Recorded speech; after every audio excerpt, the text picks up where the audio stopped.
Hi, I'm Ross Freebairn. I'm an intensive care specialist from Hawke's Bay in New Zealand. We've been using the Hamilton ventilators for about 10 years, and I wanted to show you today the PV tool, which is a tool that Hamilton have developed on their ventilators, which we've found quite useful for clinical practice. So the PV tool is essentially an automated super syringe that allows inflation and deflation curves to be created on the ventilator. To create it, I'll just come back to the main screen. This is the screen of a ventilator that's working on an artificial lung, and you can see the various parameters there. To get into the screen, we push the Tools button, which opens up a menu, and we select the PV tool over here. The PV tool has a screen here, which is where the data will be displayed, and the various settings. And we start, and after a short period, when the machine goes quiet, the pressure starts and begins to build. So here we have the settings at pause of 10 seconds, peak pressure of 40, and the ramp speed of 2 centimetres of water per second. And it builds, rising up over until we reach that peak pressure of 40 centimetres of water. It holds it for the 10 seconds that we've set, and during the 10 seconds you can see the volume rises, and then it goes into the expiratory phase, and there's a slow 2 centimetres of water per second fall in pressure until we reach the peak that was set before. And now we've created a very nice inspiratory and expiratory curve. This allows us to understand what is going on in the lung during the ventilation period. So when do we use the PV tool? Well, there's many patients that become hypoxic. Not all of them are open to recruitment manoeuvres. And those that are, we can demonstrate how much volume has been recruited. The patients that we wouldn't do this on are patients that have severe intracranial trauma or bleeding, patients in which we've demonstrated that the rise in pressure has caused harm in the past, such as during a PV manoeuvre, and those with a pneumothorax or high risk of developing pneumothoraces. The other thing that is very important, and we often forget, is that during this manoeuvre it's important to inflate the ET cuff to well above the peak pressure. What I'd like to talk about now is how we can use this PV tool to help us with the patients.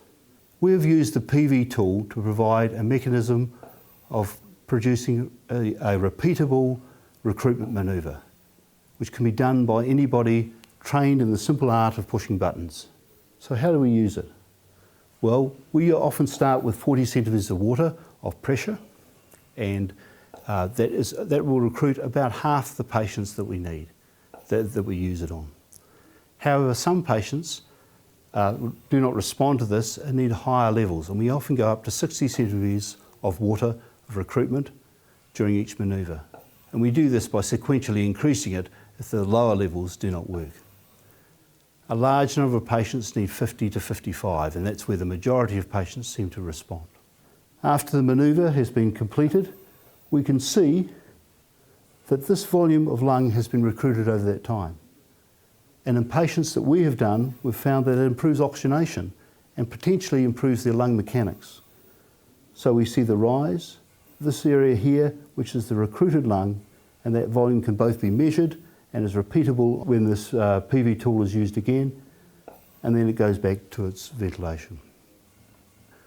There are a number of ways to provide recruitment. This is one way that we've found is very easy to use, easily done by nursing and medical staff, and we produce the same figures on each time. We use this recruitment manoeuvre after patients have been suctioned, after they've been turned, and particularly when they become hypoxic. So why do we use this method of recruitment? There are a number of different ways of recruiting lung, so why would we use this tool? Well, we've found it useful. That's the simple answer. And it's useful because having set up the machine, it can be repeated at every opportunity that we need to do it.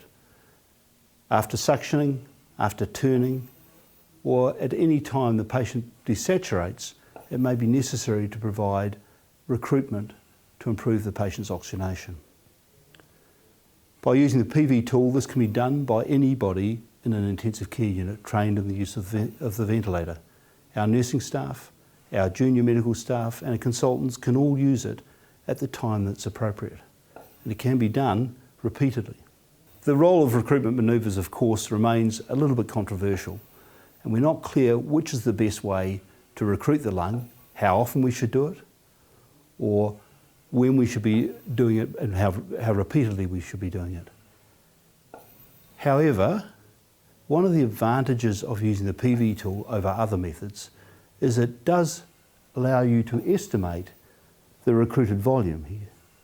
And the recruited volume may be of value, and allows us, when we repeat the manoeuvre, to measure different volumes to see if the timing of the recruitment is such that we no longer have extra lung to recruit. None of the other methods using the pressure, increasing pressure, do actually estimate or measure this volume.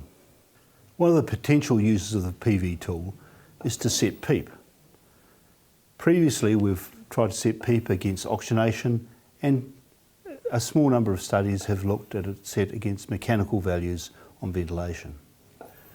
The PV tool creates an inspiratory and expiratory pressure volume loop, and we may be able to use this to find the ideal PEEP for that patient at that time. So here we're going to create a PV tool loop by setting the ramp speed at 3 centimetres of water per second with 0 pause, a top pressure of 40 centimetres of water. The pressure at the start I'm going to adjust down to 5, and the pressure at the end will be the same.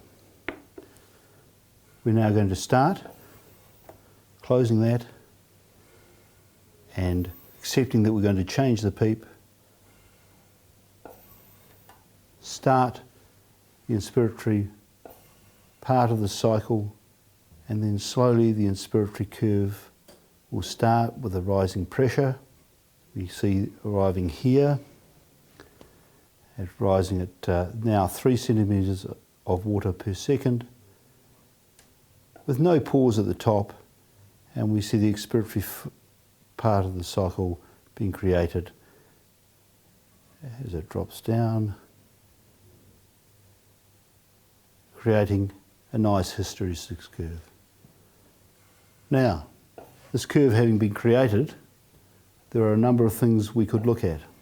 Historically, the inspiratory inflection point, which was probably on this curve somewhere in the order of 7 or 8 centimetres of water, was thought to be the place of best PEEP. However, we know that once patients are being ventilated, that their pressure does not drop down to here unless the PEEP is set at a very low level. 2 other points have been described as being useful for setting PEEP. One is the upper inflection curve, which is described here, which would suggest that a PEEP of about 15 centimetres of water would be correct. The other point that has been described in a number of articles now is the point of maximum hysteresis. That is where there's a maximum difference between the inspiratory and expiratory pause. And it's possible to create that and demonstrate that on this ventilator. By touching the screen, I can adjust this screen to produce this curve here, which is the delta volume, the difference in volume between the inspiratory and expiratory curves, and you can see that's maximal at about 15 to 16 centimetres of water. By using about 70 to 80% of this number, so a PEEP of again about 15, is being described as the best PEEP for that patient at that time. Now, this is still an area of great research interest, and in time we know where the best PEEP would be that we can find for each patient. But at the moment, this allows us a tool to at least examine the patient's lung mechanics at that time and to describe what we're doing. Thanks very much for listening. I hope you found this interesting. There's certainly a lot more work that we need to do to maximise the use of both the PV tool and its role in setting PEEP and in the recruitment manoeuvre. I find it of great interest that we actually don't know as much about ventilation as we'd like. but these tools allow us to examine what we're doing and perhaps with time have a greater understanding that we can use to help our patients.